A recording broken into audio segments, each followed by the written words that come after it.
The NBA draft is tonight. So you've heard throughout the week, Raphael and Leafs mock drafts. I'm going to bring in my own, and I'm going to do a lottery, and then what I would do if I was the GM of every single team. Coming up on Locked On NBA Big Board. You are Locked On NBA Big Board, part of the Locked On Podcast Network, your team every day.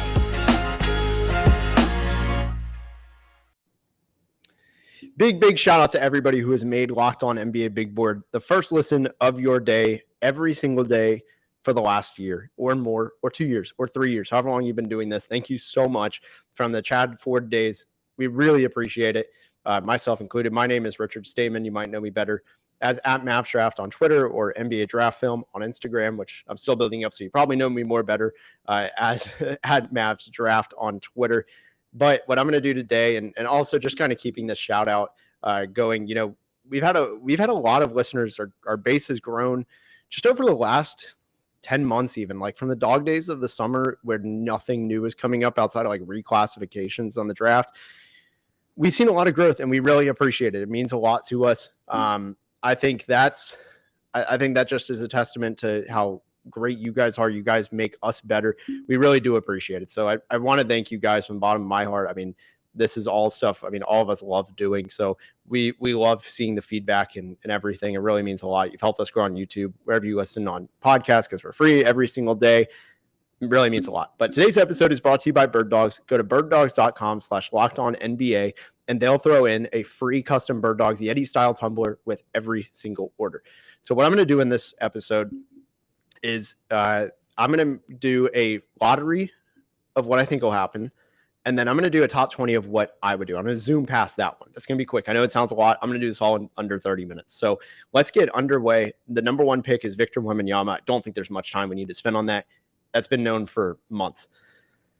Number two pick, the Charlotte Hornets. They're in a tough situation. I think they take Scoot Henderson. I think LaMelo Ball can play off ball better. I think better than he's given credit for. Same with Scoot Henderson, given he was really the only point guard in the G League. So of course his off ball numbers would look worse.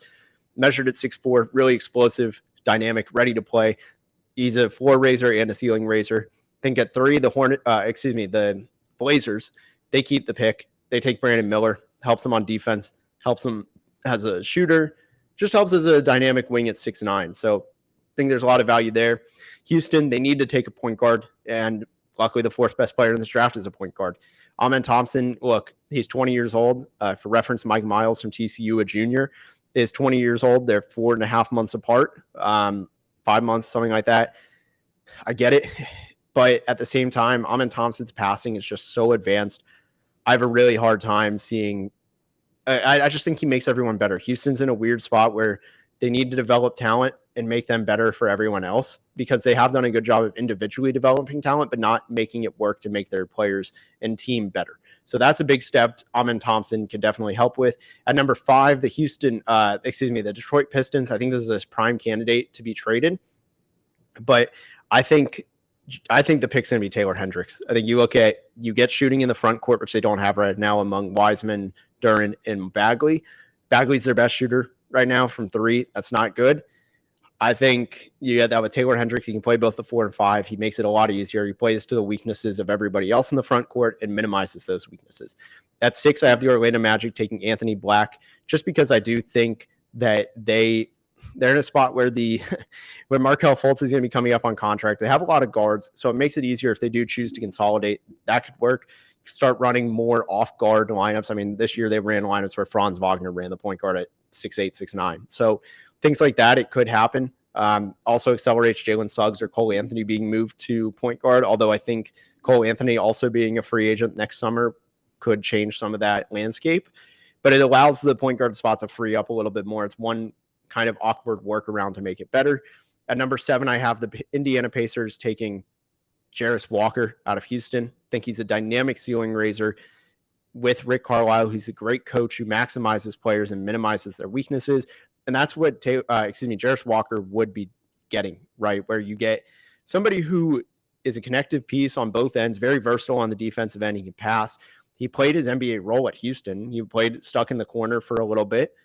And I think that's something where it's you look at just Indiana is in a weird spot. They don't need guards.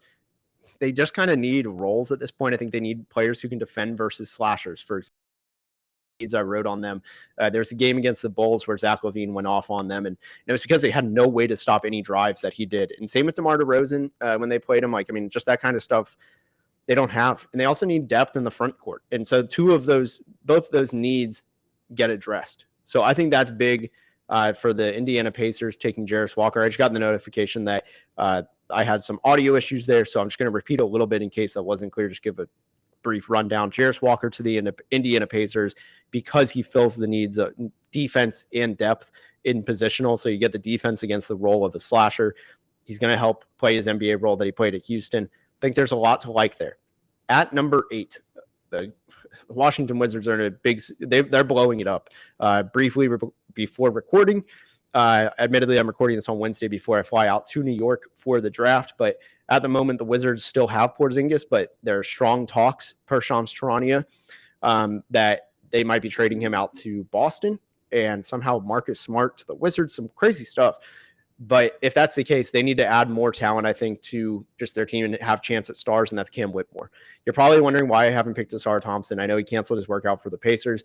I'm going to go against the grain here and actually say it's a smokescreen. Players cancel all the time. It doesn't mean they always got guarantees. One prime example of that, Nick Claxton, 2019. Worked out. I want to say it was the Hornets, but I can't remember. Some team that had a pick in the teens or early 20s, whatever it was. And he went second round. He canceled all his workouts after this one. Teams overpromise players. Like, they promise a lot of guys. They might have done that if that was the case, but I think Asar has too many issues getting to the rim in the half court to really be a point guard, and his jump shot's still not as great as it could be. So I think that's a big concern. We'll get to 9 and then we'll break briefly. So at 9, I think the Utah Jazz, it's a tough pick. I think they take Bilal Coulibaly. Or actually, no. Asar Thompson's on the board. I led with that for a reason. I lost my train of thought. They take Asar Thompson. His slide stops at 9. I think you get that first line of defense with Asar Thompson and second line of defense with Walker Kessler. You're approaching an elite defensive identity. I've talked to coaches and personnel who say Asar Thompson's the best defensive wing they've ever coached at that level, at least. So I think that's really important, or they've seen be like in that level. There's a very high defensive floor. The minimum Asar sticks because he has that defensive specialist role. So when we come back, we'll finish out that lottery, and then we'll also be talking about what I would do outcomes. But first, let me tell you about Bird Dogs. Let me get the graphic pulled up here as well for you so you can check out the promo code we have going. So Bird Dogs, they make you look good. How they do it? Well, Bird Dog stretch khaki shorts are designed to fit slimmer through the thigh and leg, giving you a truly sculpted look. Bird Dog shorts do the exact same thing as Lululemon, but fit way better.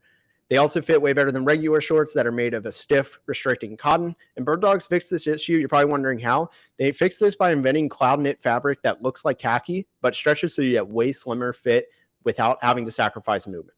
Bird Dog uses the anti-stink sweat wicking fabric that keeps you cool and dry all day long. This also helps me because I sweat like crazy. My body just loves to sweat for whatever reason, even though I hate it myself.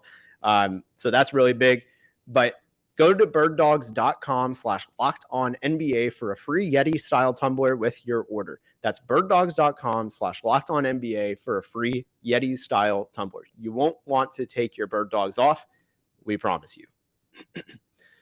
So thank you for listening to Locked On or watching Locked On NBA Big Board, wherever you get your podcast, free and daily every single day of the week. My name is Richard Stamen, aka MavsDraft on Twitter, finishing out the back end of this lottery. So at 10, I don't think the Dallas Mavericks make this pick. I want to make that known. I think if they do, it's Derek Lively. If it gets traded, I think Bilal Coulibaly. I think you have to jump at least Oklahoma City. Orlando might take Grady Dick or Jordan Hawkins, but Bilal Coulibaly also could be in play there just because he really does fit that long defensive-minded wing with shooting upside. So I think that's somebody that they could target, but I think ultimately Bilal's 10. I think Utah is possible, but if with Asar sliding, I think they'd rather have Asar. Although that result may not be the same when it's my turn to do my mock, so what I would do. But ultimately, I think Bilal Coulibaly goes 10. At 11, this is a really tough spot. Grady Dick and Jordan Hawkins are on the board. It's tough. I think let's do a little bit of comparing and contrasting here. So with Jordan Hawkins, I think you get better on-ball defense. He does need to add strength, and there is a lot of work to do in that regard, but there's potential there that has shown flashes. Like there's a reasonable, it's not just saying, potential because he's bad at it. Like he actually has shown flashes of being good. Passing, same thing. He can pass a little bit on the move, but he was such a deep on-ball, like he was not near the top of the on-ball priority list at Connecticut, where I really do think that something like that would make it. Teams may say, hey, you're coming off the screen. We trust you to shoot, pass, dribble, whatever it is, that triple threat, technically out of the catch. What you do there, we trust you to make that decision, and that's big. So on top of that, he's an elite shooter, 88% from the line, like just 39% from three. Lights out shooter, movement threes, better than Grady Dick. But where Grady Dick really might win teams over, he's 6'8", so he is bigger. There's about 6'7". The combine didn't help him in that regard. He is a lights out shooter who, I mean, even though he shot in the high 30s from three, he didn't even shoot from the corners very well. He was iffy in that regard.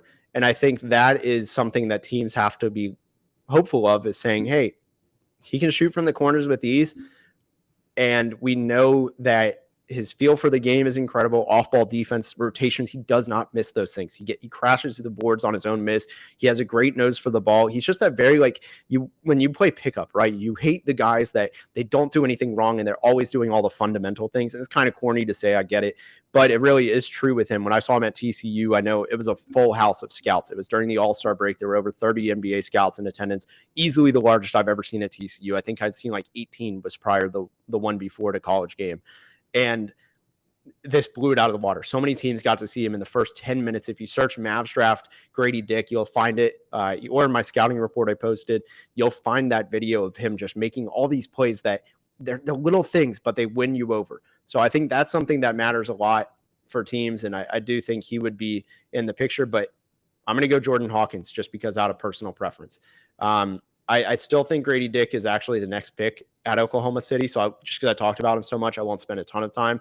But next to SGA, you kind of just need as many shooters as you can get. You'll be able to rotate. Oklahoma City's defensive identity is very underrated. And I think him being a solid off-ball defender, good rotations, understands the game, very quick to learn, I think that's going to be beneficial for Oklahoma City. So at 13, the Toronto Raptors are where a lot can get shifty. And I'm going to go all the way up to 15. I'm going to do the bonus +1 because there's going to be one player that slides out of the lottery that I don't think should be sliding out of the lottery. I think 13, the Raptors take Jalen Hood-Schifino. Kobe Buffkin. Sorry. Jalen Hood-Schifino will be there, I promise. But Kobe Buffkin is the pick. High defense, high motor, like in terms of upsides, high defensive upside, really active hands. He still needs to grow his frame. And as he gets stronger, and I think that will happen, a lot's going to come his way. He's somebody who, when you do the scouting report, it's just really hard to find negatives that really do hurt his game and like true cons to his game. The only one I could ever find outside of like adding strength, which isn't like a true con to me, that's something most prospects have to do because your body's not normally physically developed by 20 years old. I mean, he's still 19 and was a sophomore. It's really just that he's got to refine his point guard skills. He didn't get that. This is really his first year running point guard, truly. Doing some research on Michigan, that's what I had found. And I think that's big. I think teams will like him. And he's young sophomore, really productive, plays defense, makes his teammates better on both ends. I think that stuff matters. The last pick of the lottery is the New Orleans Pelicans. And somebody's going to have to be left off because of this, because I'm not picking either Casey Wallace or Jalen Hood-Schifino. So one of them is going to slide. And I'm going to take Derek Lively at 14. I do think the hype for him is real. I think he could end up at the Lakers. I think it's almost more realistic, but I'm just going to follow the tea leaves and say he's going lottery if the Mavs don't take him at 10. And for what it's worth, I've heard the Mavs are very, very likely to be moving out of 10. It could have happened by the time you've heard this already because I'll be on a plane when this is posted. But I think Derek Lively on the Pelicans, he adds that interior presence. Jackson Hayes is a free agent. Jonas Valanciunas doesn't really protect the rim very much. They don't have that interior force on defense. So Derek Lively would be really fun there. And then the last pick of the lottery was that, but the first pick outside of the lottery, I'm going to take, this is tough.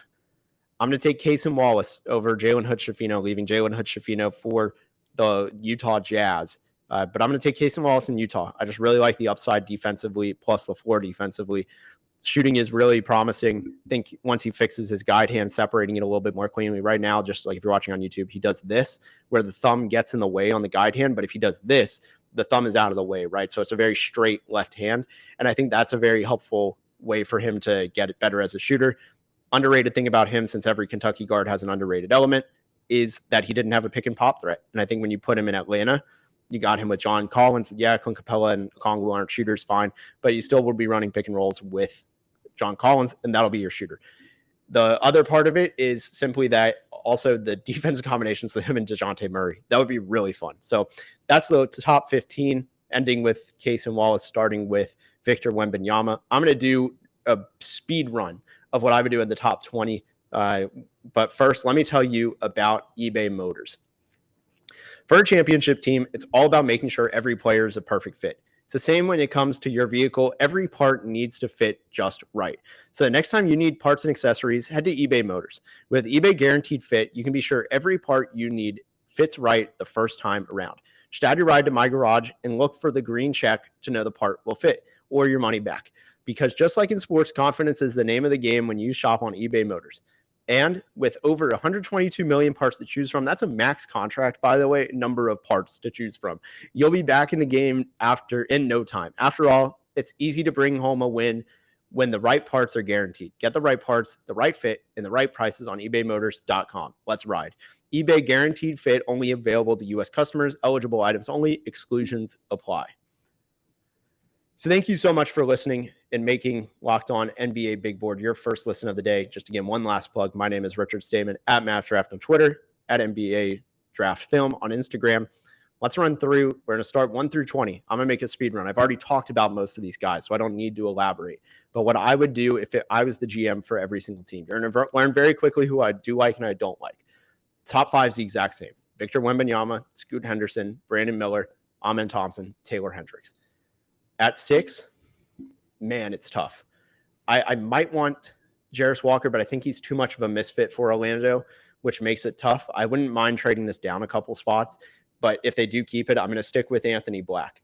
At 7, for the Pacers, I'm also going to kind of stay the same. Jarris Walker, I think he's that ceiling raiser. At 8, I'm lower on Cam Whitmore. If I'm trying to find a surefire star upside, and it doesn't have to be like true star upside, but like somebody who is going to be a very good player that teams want down the road, right? Not necessarily saying, hey, let's trade him, but like more, you got to find somebody who is going to be a very positive value. He can be positive quickly and is going to have high upside return long run. And yeah, the Wizards don't need to be winning just yet, but it wouldn't hurt if you had good players. And that's why I'm so high on Kobe Buffkin. I really like his game. I would take him all the way up at 8. I know it's not like popular within the consensus. I think he's better than Case and Wallace. I think he's somebody who just adds so much. The defensive drop-off isn't enough for me, and that's where I differ. But I would take him. That's my first reach of all of this. At 9, I think, look, it's tough for me because Cam Whitmore probably is the pick. The problem is, again, Cam Whitmore just has risks for me. And that those risks really are the processing speed. There's a lag between what he sees and what he does. The shooting numbers are kind of worrisome. The lack of playmaking and the assist to turnover ratio are very, very poor. And if you look at the guys who have that assist to turnover ratio, plus, honestly, the free throw percentage and 3-point percentage, most of them don't stick. And that is worrisome. So there is a lot of bust risk with Cam Whitmore. The benefit of the doubt, and I want to say why I don't actually think he will be a bust, is a big part of that is because he's 18 years old. Like, I mean, he's about to turn 19, but he played the whole season at 18. He had injuries. He got to go to the USA U18s, even if the competition wasn't great. But so that being said, it's tough. This is a really tough pick. I'm going to go with, and Cam Whitmore probably, he could be close. I'm going to take Bilal Coulibaly out of left field. Just that combination of defense that, I mean, if you're looking for a Giannis upside to like swing for the fence, I don't think he is Giannis, but someone that could be that star upside overseas, like very high upside. He's 18, helped the French team go to the championship and almost win the title in a pro league. I think Bilal Coulibaly is your guy. At 10, I really like Cam Whitmore for the Mavs. I think, again, they're trading that pick, but he's there kind of like for the reasons I said. He's got to learn to play defense, too. That's one thing I left out, and that the Mavs need defense, so it's not even a great fit, but the talent's too good to pass up. At 11 for the Magic, I would take Jordan Hawkins. I really like his game just kind of for the reasons I highlighted earlier. Shooting, defensive upside, passing upside, decision-making is fine. Like I'm a big fan of his. At 12, I'm going to stop the slide for Asar Thompson. I think he would be great in Oklahoma City, fits that defensive identity. At 13 for the Toronto Raptors, give me Asar Thompson now. I'm sorry, Grady Dick. And you get him just a prime shooting spot where, again, like the lack of mistakes that he makes just in general, it would be highlighted in Toronto a lot better. Yeah, they could take a point guard. I think Grady Dick's become overthought a little bit, probably even by myself, just given the fact I have him 13th and he's higher than 13th on my board. On my board, I actually have him 10th. So this is not the best value, or this is great value, not the best job of me projecting my board right. But at 14, I would not be taking Derek Lively. This is where I would take Cason Wallace for the Pelicans. Yeah, they don't necessarily need a point guard in this way, but they still kind of do. They need the role of backcourt defensive lockdown guy, and Cason Wallace has a good chance to do that. At 15, let me just make sure my board is correct here, and I've taken everybody because between you and me, everybody who's listening, this is my second recording of this because in the first one I forgot. I did an entire first-round mock, and I will not do that again because I'm too clumsy. And I forgot to pick Jalen Hood-Schifino. I go to the end of the draft, and I go, well, dang. I have to re-record the whole thing because I didn't pick Jalen Hood-Schifino and I thought I'd picked him. So now that Jalen Hood-Schifino is here in Atlanta, I think that's who I'm going to go with. I think he's somebody who, there's concerns about the athleticism, doesn't really get to the rim at a very high level and finish there like athletically. But he's still good. The pick and roll ability is great. The floater with both hands. I think his defense is going to be fine. Shooting, I'm not worried about. The free throw percentage doesn't scare me. It is positive, I should say. This is not something that it's a red flag at all. He shot 78% from the line, 33% from three. It's not that bad. The form looks fine. I'm not worried about it. At 16, and I'm just making sure I got everybody. So again, I'm so worried about burning myself here. But at 16 for the Utah Jazz, I'm going to go with Leonard Miller. Shout out to Leaf Tulane, who I know loves Leonard Miller. I think he's somebody who I don't see why he's falling. That's the one thing I could say is maybe when you watch him, me and the people I was watching him at the combine with, he doesn't look like he goes super hard. Maybe that turns some teams off, but 6'10" has upside to create very raw, high upside ceiling. He's somebody who he got a lot better from 18 to 19 years old, played the whole year in the G League, one of the most productive freshmen to ever play in the G League. Teenagers, not freshmen. I think the upside would be too good. And the defense, again, you just put him there with Bilal Coulibaly. And how do you stop that defense of him, like Bilal, Miller, and Walker Kessler behind him? That's pretty insane. So I have Leonard Miller to Utah. I'm going to keep the clutch connections in LA. I'm going to give him Derek Lively. At 18 to the Heat, man, there's about 3-4 different directions you can go because I ultimately see this being a traded later pick.